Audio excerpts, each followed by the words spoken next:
कांग्रेस की सरकार जो है, कांग्रेस की जो विपक्ष है, वो कह रहा है कि हमने देश भर में गांव-गांव जाकर इसका विरोध करना है। उसके बारे में 2 शब्द बोले सर।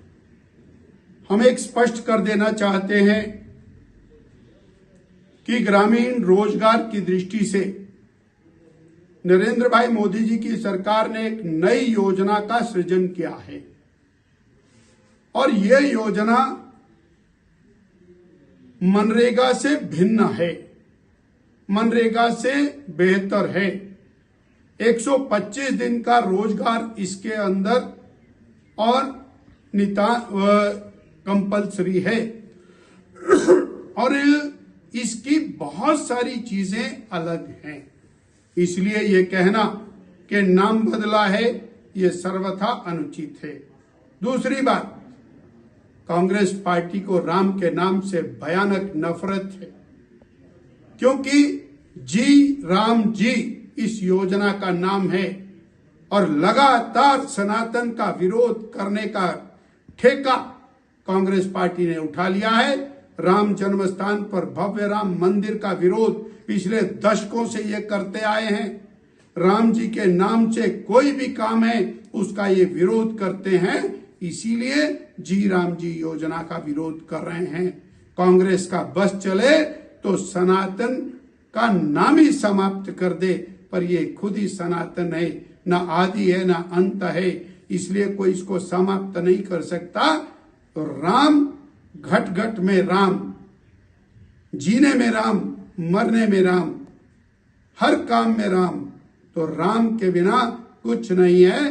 कांग्रेस विरोध ले रही है तो राम के नाम से विरोध ले रही है। ठीक।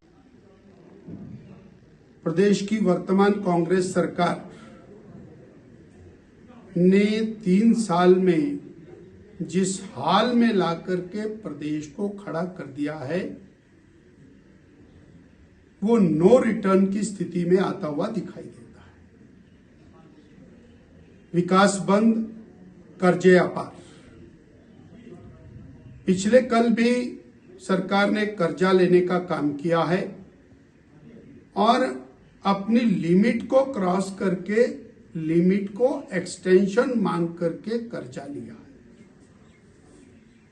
आज सवाल ये खड़ा होता है, 3 साल में 45,000 करोड़ का कर्जा जनता की जेब के ऊपर लगातार बढ़ने वाला कर्ज का बोझ,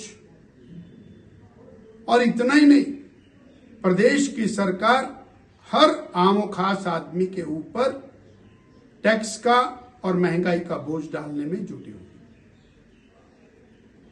एचआरटीसी के किराए मल्टीपल बढ़ गए। एचआरटीसी की बसों के 500 रूट तुरंत बंद होने वाले हैं। सैकड़ों रूट पहले बंद हो चुके हैं। सामान्य जनमानस जो एचआरटीसी के माध्यम से आवागमन करता था, आज वो मजबूरी में प्राइवेट बसेस, टैक्सीज इनके माध्यम से जाता है और उसकी जेब के ऊपर भारी वजन इस बात का पड़ रहा है। महिलाओं को मिलने वाली एचआरटीसी की राहत वो बंद कर दिए। पानी के दाम बढ़ा दिए। कहां तो तय था 300 यूनिट बिजली फ्री मिलेगी, बिजली के दामों में 46% का इजाफा किया। एक एक आदमी का बिजली का बिल, वो जो जीरो बिल आता था, आज वो 500, 1000, 2000, 3000 बिल आता है। हर एक व्यक्ति के ऊपर किसी ना किसी प्रकार का वजन डाला है। सीमेंट के दाम में भारी भरकम इजाफा किया है। पड़ोसी राज्यों में सीमेंट के दाम कम है, प्रदेश के अंदर सीमेंट के दाम में भारी बढ़ोतरी की गई। राशन डिपो के अंदर खाने का तेल बाजार से महंगा है। दालें महंगी, केवल मोदी जी द्वारा दिए जाने वाला चावल और आटा वही मिल रहा है। सामान्य जनमानस की कमर तोड़कर रख दी। इलाज के नाम पर मिलने वाली जो राहत थी, आयुष्मान भारत, वो कार्ड भी इन्होंने चलाना बंद कर दिया। आयुष्मान के माध्यम से इलाज नहीं हो रहा, हिम केयर पहले बंद कर दिया। अस्पतालों में दवाइयां मिलनी बंद हो गई है, अब तो चिकित्सक भी नहीं मिलते। और पूरी सरकार का व्यवस्था पतन होने से सामान्य समाज का जीवन दूभर हो गया।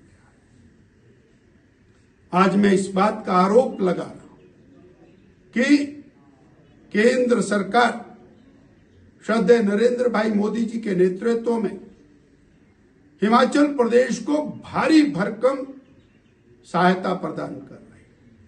सड़कों के निर्माण के लिए, पेयजल के निर्माण के लिए, 4 लेन हाईवेज के लिए, टनल्स के निर्माण के लिए, रेलवे के निर्माण के लिए, गरीबों के मकान बनाने के लिए, घरों के निर्माण के लिए, फ्री का राशन, सब्सिडी की चीजें और आपदा राहत की दृष्टि से लगभग 6,000 करोड़ रुपए की सहायता देने के बावजूद हिमाचल प्रदेश के आपदा प्रभावित लोग आज त्रस्त हैं। उनको 2 बिस्वा 3 बिस्वा जमीन मकान बनाने के लिए नहीं मिली, उनको घर बनाने के लिए सुविधा नहीं मिली, आज भी बेघर हैं। भाई भतीजावाद हो रहा है, बंदर बांट हो रही है। और पिछले कल 601 करोड़ रुपया माननीय मोदी जी ने, अमित भाई शाह जी ने, श्री जगत प्रकाश नड्डा जी ने हिमाचल प्रदेश को दिया है। हम उनका कोटिशाह धन्यवाद करते हैं और ये आशा करते हैं कि तुरंत आपदा प्रभावित परिवारों को वांछित सहायता मिले। आज ये प्रदेश के आपदा प्रभावित क्षेत्रों में विकास वो द्रुत गति के साथ हो, केवल कागजों में ना हो, आज इस बात की आवश्यकता है। और फिक्र हमेशा मेरे साथ रहता है। भूषण ज्वेलर्स, अनमोल रिश्तों के लिए।